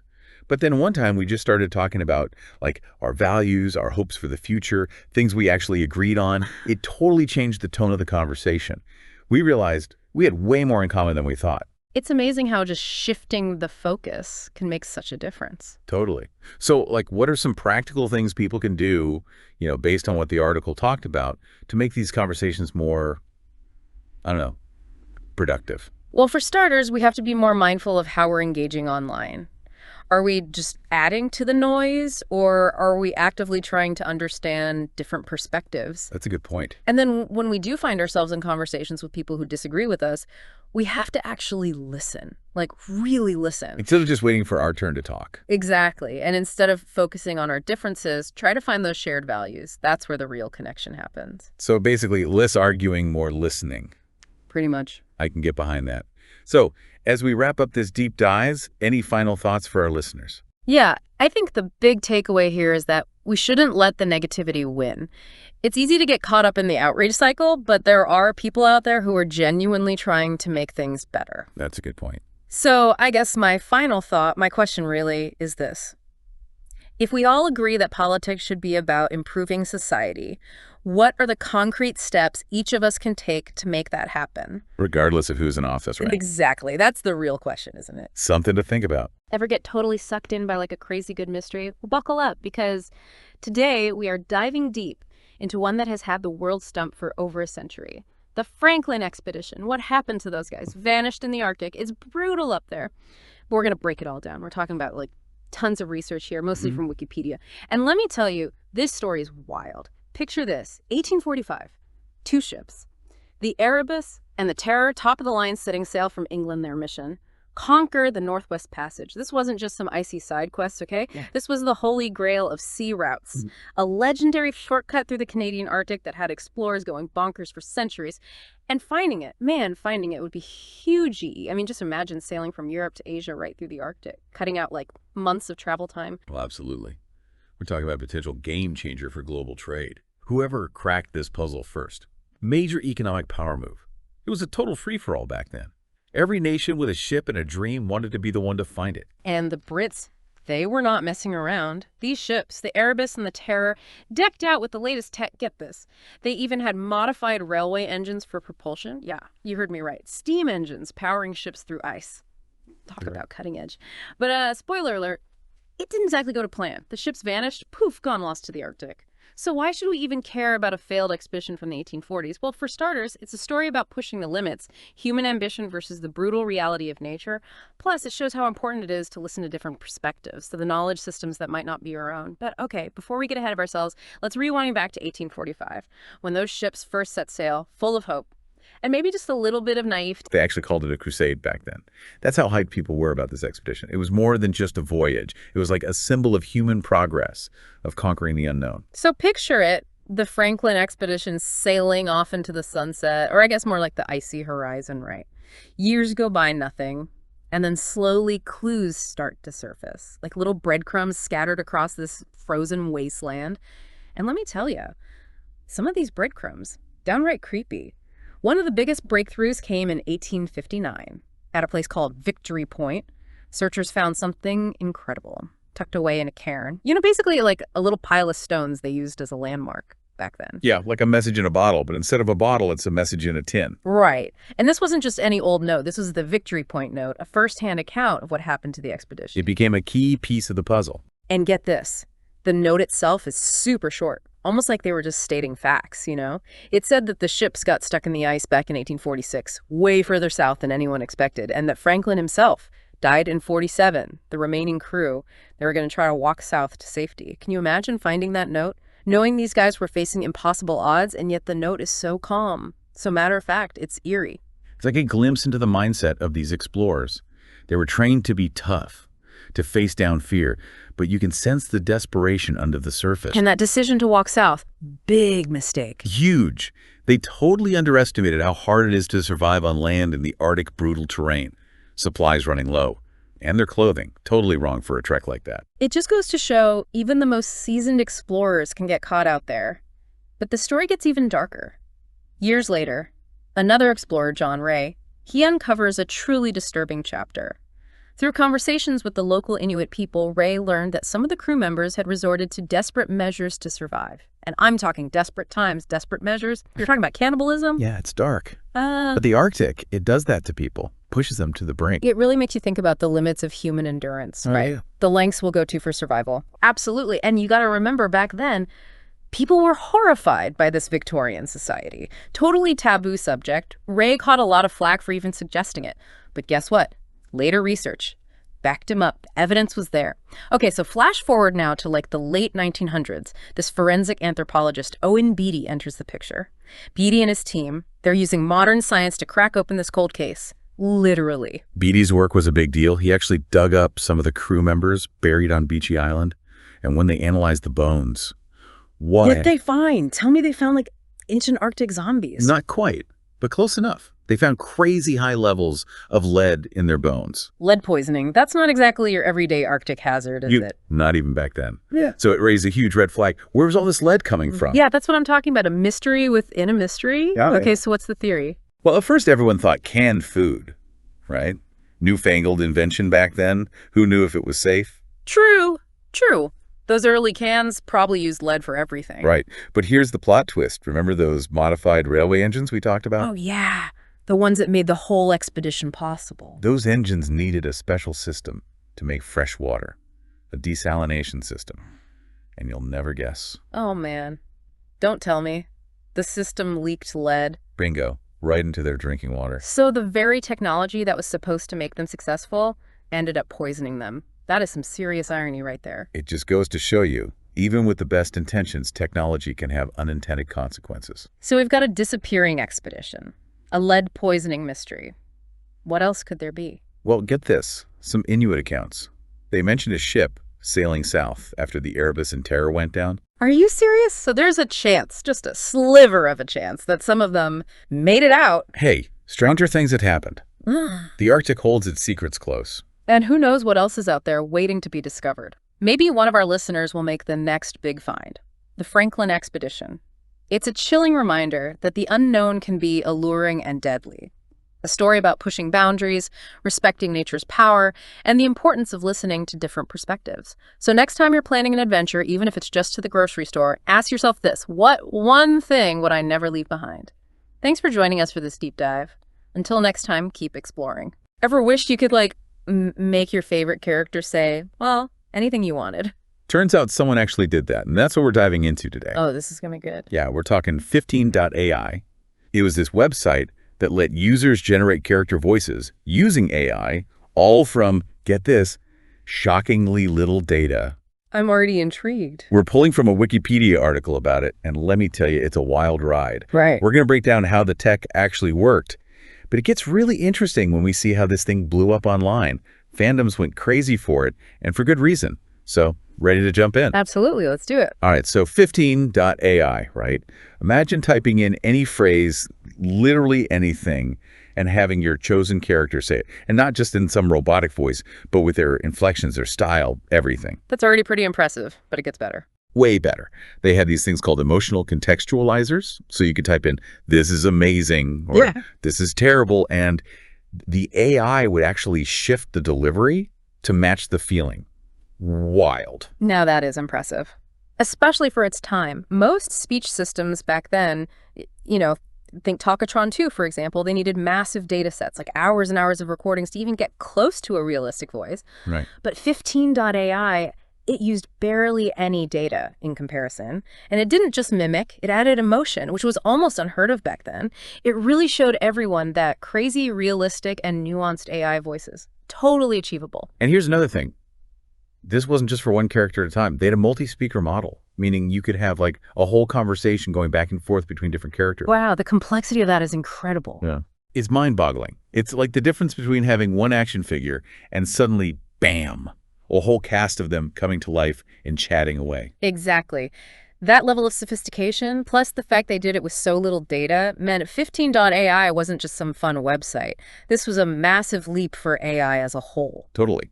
And it showed the potential for tools like this to completely change things. Think like revolutionizing voice acting or making high-quality dubbing something anyone could do. It was a game changer for sure. Okay, but here's where it gets really cool. 15.ai tapped into something powerful, something that really made it explode the passion of online fandoms. Oh yeah, I remember hearing about this. Like, for example, there was the Pony Preservation Project. This group on 4chan, they were completely dedicated to archiving voice lines from My Little Pony to train the AI. And I'm dedicated. They were meticulous, passionate. They basically created this insane resource. Also, they could hear their favorite ponies talking. That's amazing.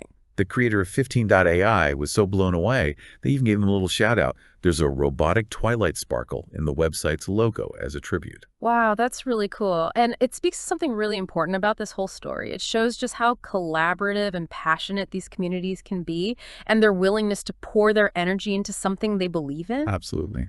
The Pony Preservation Project wasn't just about goofing off. It was a testament to the power of fans working together and the love people have for these characters and stories. 100%.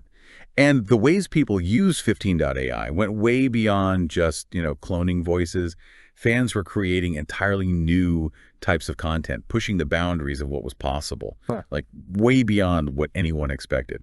So we've been talking about all the amazing stuff fans are doing with 15.ai, but there's like this whole other side to this story that we kind of have to address. Yeah, the ethics of AI are always a big topic of conversation, especially when you have a technology that's this powerful and this accessible. It's like the potential for misuse is kind of huge, right? I mean, you could use this to impersonate someone, create fake audio, all sorts of not so great stuff. Absolutely. And it's something that the voice acting community in particular had a lot of concerns about because, their livelihood depends on their voice. And suddenly here's this tech that can essentially replicate it. It's like the whole deep fake thing, but with audio, which is kind of unsettling. It is. And this all kind of came to a head, actually, with a pretty big scandal involving a very well-known voice actor in an NFT company. You probably heard about this, right? The whole Troy Baker voice-verse thing. Oh, yeah, that was wild. Like, for those who missed it, Troy Baker, he's a huge name in voice acting. Like, he was Joel in The Last of Us. Huge. Huge. And he partners with this NFT company called VoiceVerse, and their whole thing is, we're going to revolutionize voice acting using NFTs. Yep. It was ambitious, to say the least. To put it mildly. So what was the big catch? Because there's always a catch with this kind of stuff, right? Oh, a massive one. Turns out VoiceVerse was using 15.AI's technology. Without asking. They were trying to sell NFTs of these AI-generated voices that they basically, well, they stole and were trying to pass off as their own. Oh, no. That's like next level bad. Yeah. And the irony, right? An NFT company all about ownership and authenticity caught stealing. The internet had a field day. People saw right through it. You know, the 15.AI fans, they knew that tech inside and out, and they called them out immediately. It became this huge controversy. People were debating AI, voice acting, ownership. It was a lot. And then there's the 15.AI developer in the middle of all this, just quietly making this awesome tool for fans. And now it's being used in this whole shady scheme. It's a tough spot to be in. And their response, though, chef's kiss. I mean, go fuck yourself. Concise, direct, and I think completely understandable. Yeah, that tweet was iconic. It really captured the feeling of so many people at the time. This wasn't just about copyright or whatever. It was about how companies were trying to exploit creators in this new AI tech. It was a big wake-up call for a lot of people. It really makes you think. This one website, 15.AI, and it sparks all these important discussions like, what are the ethics of AI, especially when it comes to creative stuff? It's crazy. It really is. And the fact that the voice acting community, a community that often gets overlooked in these tech discussions, was at the center of it is fascinating. I think for a lot of people, this whole thing with VoiceVerse kind of felt like, I don't know, maybe a turning point in how we look at AI and creativity. It definitely highlighted the ethical dilemmas that come with this kind of technology. Because on one hand, you have all this incredible potential, right?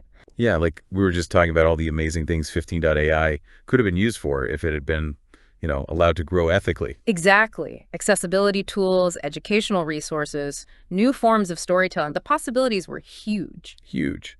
But then you have this other side, the side where companies try to swoop in and exploit that same technology for profit without any regard for the consequences. And unfortunately, I think that's the side that wins out more often than we'd like to admit. Yeah, it's kind of disheartening, actually. And it kind of makes sense why the 15.AI developer ended up taking it offline. I mean, I can't imagine what that must have felt like. To pour your heart into something, to offer it to the world as this incredible free tool, only to have it used in such a negative way. It's a shame, really, because 15.AI wasn't just some random website. It represented something bigger, Yeah, absolutely. It was this amazing example of what happens when creativity and technology come together in a positive way. It was about community, collaboration, pushing boundaries. It was inspiring. And more than anything, I think it proved that people are hungry for this kind of technology, for tools that allow them to express themselves and connect with the things they love in new ways. 100%. And it's a reminder that, as much as we talk about the potential dangers of AI, there's this whole other side to it that's full of hope and possibility. We just have to figure out how to nurture that side, how to create an environment where technology is used ethically and responsibly so that things like 15.AI can flourish and reach their full potential. Well said. Well said. And I think that's a perfect place to wrap up this deep dive into the wild world of 15.AI. It's a story about the power of AI, the incredible things fans can accomplish, and the ever-present tension between technological advancement and ethical responsibility.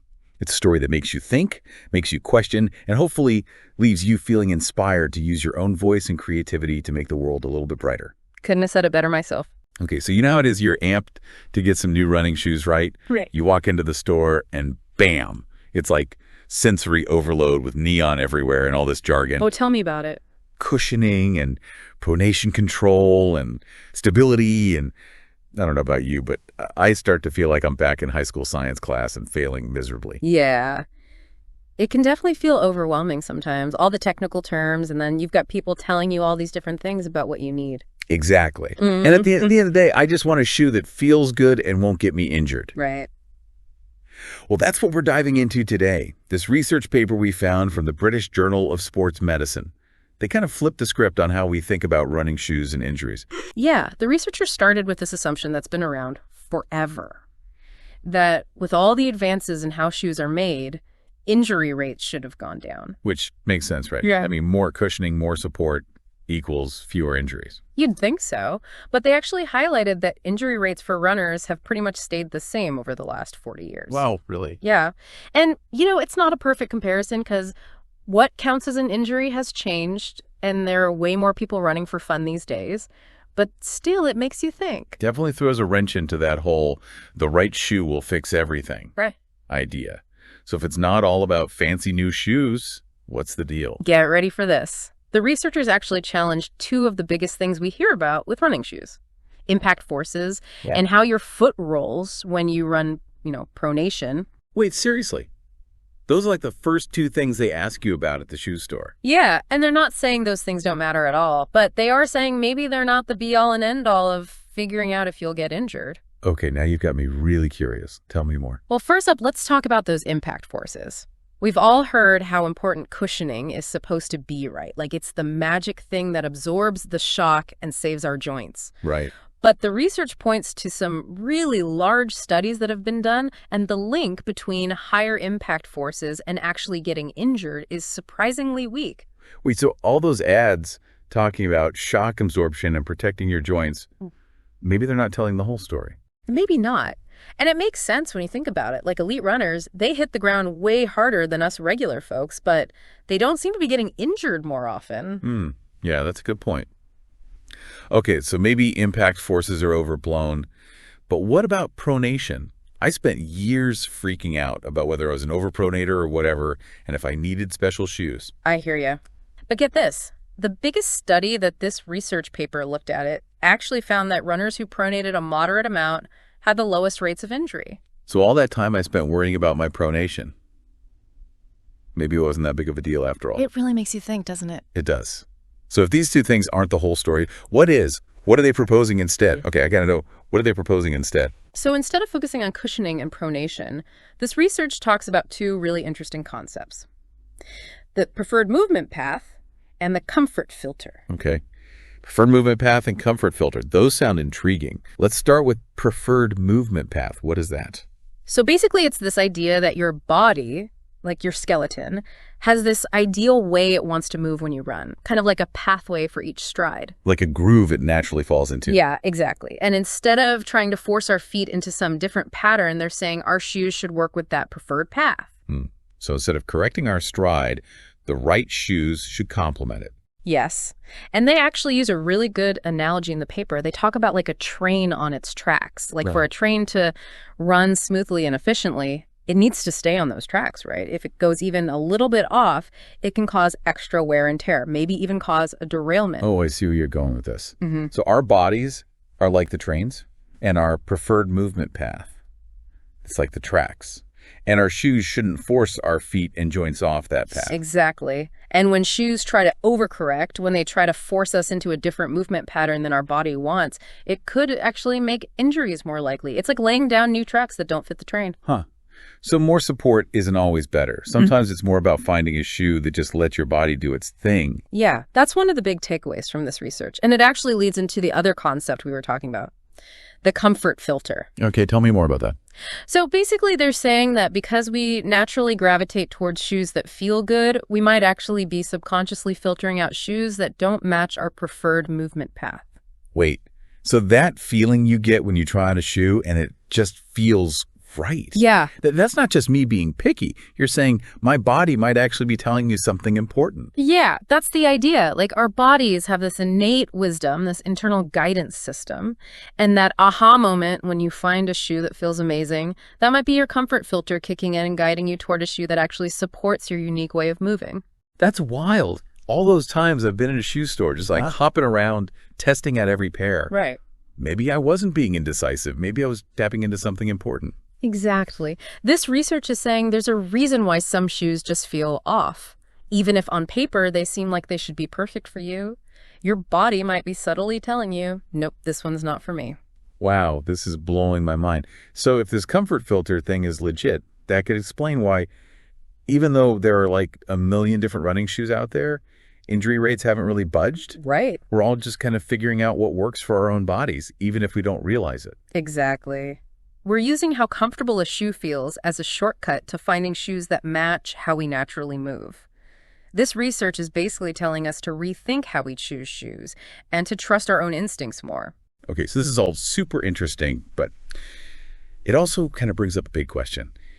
If comfort is this super important factor, how do we actually measure it? Like, besides just it feels good, how do we know for sure if a shoe truly lines up with our preferred movement path?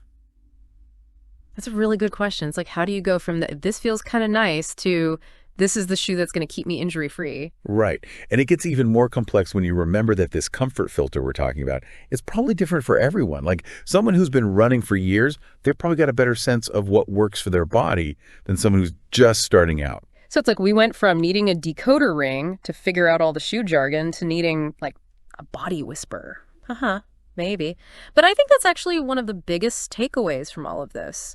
This research is really pushing us to stop focusing so much on these external things, like what's the newest, coolest shoe technology, and to pay more attention to our own bodies and how they move. It's about figuring out what we need, not what some ad or some shoe company tells us we need. So it's less about finding the perfect shoe and more about finding the shoe that's perfect for your stride. Yeah, exactly. And honestly, that might mean letting go of some of the things we thought we knew about shoes and running. Like, maybe cushioning and pronation aren't as black and white as we used to think they were. It's definitely a different way of looking at things. And I don't know about you, but honestly, I kind of like it. Me too. I think it's empowering. It means we're not just at the mercy of whatever the shoe companies are putting out there. We get a say in how comfortable a shoe feels. That's our body telling us what's up. It's funny, right? We started this whole deep dive feeling kind of overwhelmed by all the shoes out there and all the confusing stuff they tell you about them. But now I'm more curious than ever. Isn't it funny how that works? The more you learn, the more you realize you don't know. This paper didn't give us all the answers, but it gave us a new way to think about this whole thing, new questions to ask. Yeah, it's like they peeled back a layer of this onion, you know? And we got a glimpse at these cool ideas about shoes and running. But it also showed us just how much more there is to learn. Absolutely. It reminds us that science isn't about having all the answers right now. It's about constantly exploring and discovering. So for everyone listening, here's what we want you to take away from this. The next time you're shoe shopping, don't get so caught up in all the hype. Don't worry too much about if a shoe has this feature or that technology. Instead, pay attention to how the shoe feels on your foot. Exactly. Walk around the store, try a few different things. Does it feel natural? Does it feel like it's working with your foot, not against it? And most importantly, trust your gut. Seriously, if a shoe feels amazing on your foot, it probably is amazing. And if it doesn't, well, there are tons of other shoes out there. Keep looking till you find one you love. Couldn't have said it better myself. Go out there, explore, experiment, and most of all, have fun. Love it. And on that note, we'll be back next week with another deep dive on a topic that's sure to get you thinking differently about running. Until then, happy running, everyone.